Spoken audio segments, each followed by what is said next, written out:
My name is Scott, and I just wanted to thank Thule for inviting me up to speak.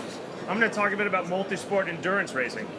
I'm a Southern California kid that grew up 10 minutes from the Mexican border, but now I live in northern Sweden, the land of the midnight sun, and a country of fantastic multisport endurance racing. Before I start, I just wanted to acknowledge Martin Flinta, who's the captain who started the Thule Adventure Team in 2010. Martin, put your hand. Martin won the World Championship in endurance racing in 2011. Among other things, and he's always been the guy that, as I was kind of going up the ranks in multisport in Sweden, I compared my times to Martin. So now I'm only 20 minutes behind Martin. Now I'm only 10 minutes behind, and I finally got to start racing with him this past fall. I'm going to show a quick two-minute film that shows a little bit about multisport racing. It starts with a little interview after I had. After a 5-year project that I invested to try to win one of the top multisport races in Sweden called the Or Extreme Challenge. So we're going to start with that short film, then I'm going to go through a little bit about what motivates me to race, why I compete, and talk about racing in China as well.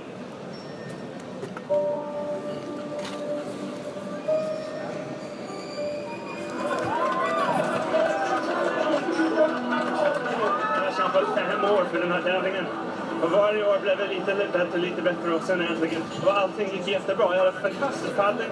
Jag sprang ut från paddlingen och benen kände jättestarkt. Jag välde rätt linje på vägen upp. Jag välde rätt linje på vägen ner. Allting gick jättebra på cykeln. Ingen pucka. Det var en fantastisk start.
So we got anybody who wants to sign up for a multisport race yet?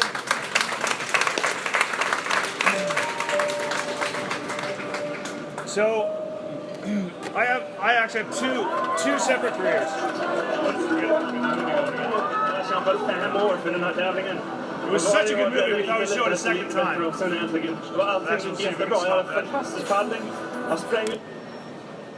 Alright, so I actually have 2 separate careers. I work as an environmental economist and also as a multisport racer.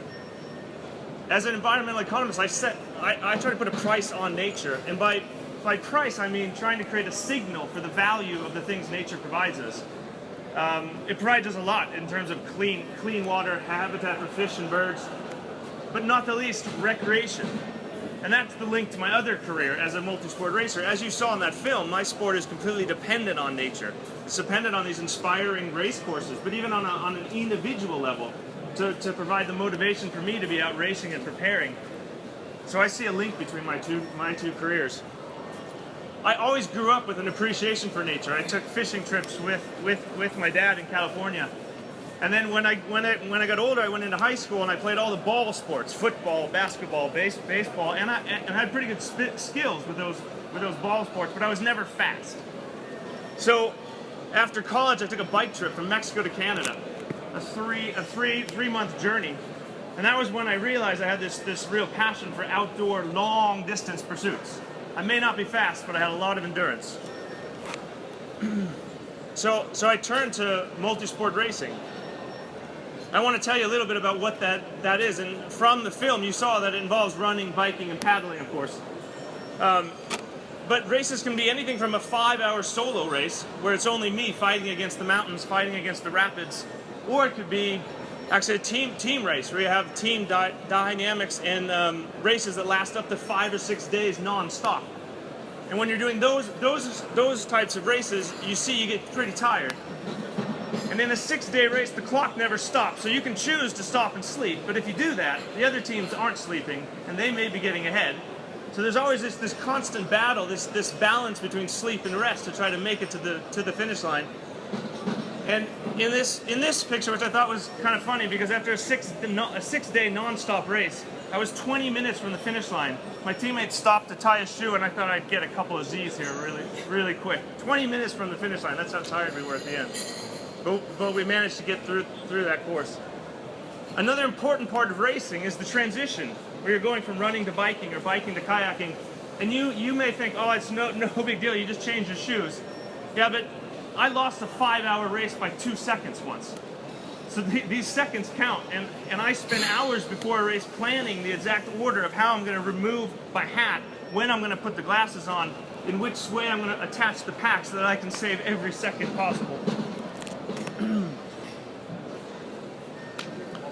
Multisport, what is it that drives me to do multisports? Well, above all, you have a lot of toys. And everybody loves toys. There is actually a lot of gear you got to keep track of, and those types of logistics is a huge part of racing. But there's also the scenery. Being out in nature is a huge factor for me. This is a picture from the Coast to Coast race. Is there anyone that's heard of the Coast to Coast? It's a 10-hour solo multisport race where you run, bike, and paddle from the west coast to the east coast on the southern island of New Zealand. And the highlight of the race is a 3-hour run on a trail. And since this is New Zealand, Kiwis consider this to be a trail. You see it, don't you? I didn't really see it, but they told me it was there anyway. I also race for the nature around Scandinavia. This is a famous fjord outside of Stavanger called Lysefjorden. This race starts with a 20-kilometer kayak right up through the middle of this fjord. And then you come to this old power plant that was built in the 1930s. And there's 4,444 stairs up to the top of the mountain there. And then you run across the Norwegian mountains, which have trails kind of like New Zealand. And then you come out and you ride your bike on these fantastic roads back to where you started. It's those types of race courses that connect terrain that really inspire me to be racing. There's also something about leaving the comfort zone that inspires me to race. It's kind of pushing yourself to that point where you're not really comfortable, but it's quite satisfying when you actually pull it off. In this case, I didn't pull it off. About a second after this picture was taken, I found myself swimming in one of Sweden's ice-cold rivers at peak snow melt. Not so comfortable, actually. And there's a film on my Vimeo site if you want to check out how that actually went about. There's also the teamwork aspect of multisport racing. You can see me, number 2 in the picture here. Number 1 was Bjorn Lands. He was a world champion ski orienteer. This is the kind of guy that could look at a map for 5 seconds, put it back in his pocket, and not take it out for 3 or 4 hours. He knew exactly where he was going. He was the natural leader for the team. We were all following him. But the cool thing about adventure racing is that the roles change a lot. And I quickly became the leader when we came to the whitewater paddling section, because I was the only one that had paddled rapids before. So I took over and tried to steer the boat, and as you can see in the picture, I was scared shitless. But it was my role to be the leader for that couple hours there. And then when that section was done, we naturally went back to the other roles where Bjorn took over as the leader, and it's that type of switching between leadership roles that I find to be really inspiring, racing in a team setting. I just want to take a couple minutes and tell you about multisport racing in China. So Martin and I have done a lot of racing there in China. I think Martin's on a first name basis with the customs guys. Have you been there 30 times in the last 10 years probably? Racing in China is multi-sport stage racing. So you do 3 or 4 days of racing. Each day is about 5 to 7 hours of running, biking, and paddling. It's almost always in 35-degree heat. it's quite a clash of cultures there, where you're riding your $10,000 bike through the countryside. Folks have never even seen white people before. You also go ahead. You also see amazing national parks, places that the typical tourist doesn't really get to go. You get to mountain bike through rice paddies, which I don't get to do in northern Sweden. And you also get access to national parks that you don't get in Sweden. In Sweden, you'd have to get a permit to do these types of rope events. But in China, the Communist Party says, we're putting the race course here. That's where the race course is going. So things are very, very efficient there. There's also a lot of pomp and circumstance around the races in China. It's no small event to put on a multi-sport race. There's a lot of tricks, and the whole opening ceremony takes about 20 minutes, but there's thousands of folks that come out and watch it. And then we come rolling in and we feel like superstars. It's like a real kick to the ego before the race starts. The other nice thing about racing in China is the partying afterwards. A lot of communist speeches that we don't really understand, but we raise our glasses anyway. And finally, every team gets a pack of cigarettes to take home afterwards, which is greatly appreciated by us endurance athletes. So how does the race actually work? Well, you actually get a map that looks like this the night before the race. And if the map looks like really bad quality, it's because it is. You don't really know where you're going. But luckily, labor is pretty cheap in China, so they put out these red ribbons every 10 meters on a 100-kilometer course, so you can follow the trails. You can follow the running trails and the biking trails pretty easily. The way it works is you actually pack your bikes on these big trucks the night before the race, and then they send the bikes out to different parts in the countryside, and you switch from running to biking and paddling. As you can see in this picture, there's a large role for Thule to play in China. They have a great need for good bicycle racks. We also load up kayaks the night before the race, and then we pack all our boxes full of food, water, and the different types of gear that we're going to need at the different stages of every race day. China has a real knack for creating exciting starts. So this was the start of day 3 of our race. You can see Martin wearing the yellow jersey because we were the leaders on that day of the race. We had a couple-minute lead against the other teams. When the starting gun went off for this particular race day, as you'll see, we jumped over the edge of the bridge and rappelled down to the water. And thank God for me, Martin did this part because I can't swim, but Martin's a triathlete. So he landed in the water here and swam a couple hundred meters over to the kayak, and I was waiting for him, and then we started the race.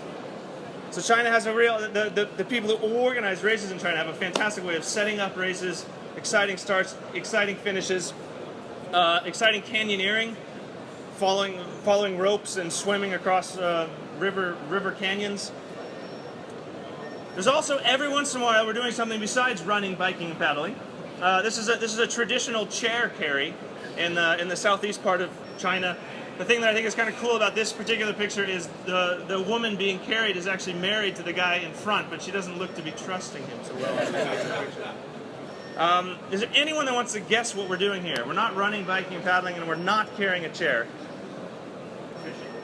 Fishing is very close. So on the map, we had a control point, and what it stood in, what's written there in English was catch fish with hands. We had no idea what that meant until we got there, and we were literally trying to catch fish with our hands. And as you see, the Chinese were really good at this. Unfortunately, we spent about 20 minutes just slapping water around and never caught a fish, and we took a 10-minute penalty. But we could bike faster than the Chinese, so that was our saving grace. So on this particular race, this past fall, Martin and I were wearing the yellow jersey. We were leading going into the final leg of the final day, and we came up to the final section. We just had to slide across this rope to the other side and run a couple hundred meters to the finish line, and the race was done, and we had a couple-minute lead. We didn't see the teams coming up behind us. We felt pretty comfy. But unfortunately, after Martin went, then it was my turn, and I was so caught up mentally, had lost focus, that I didn't connect my carabiner correctly to the rope. And unfortunately, I don't have a picture to show this, but I ended up in the drink.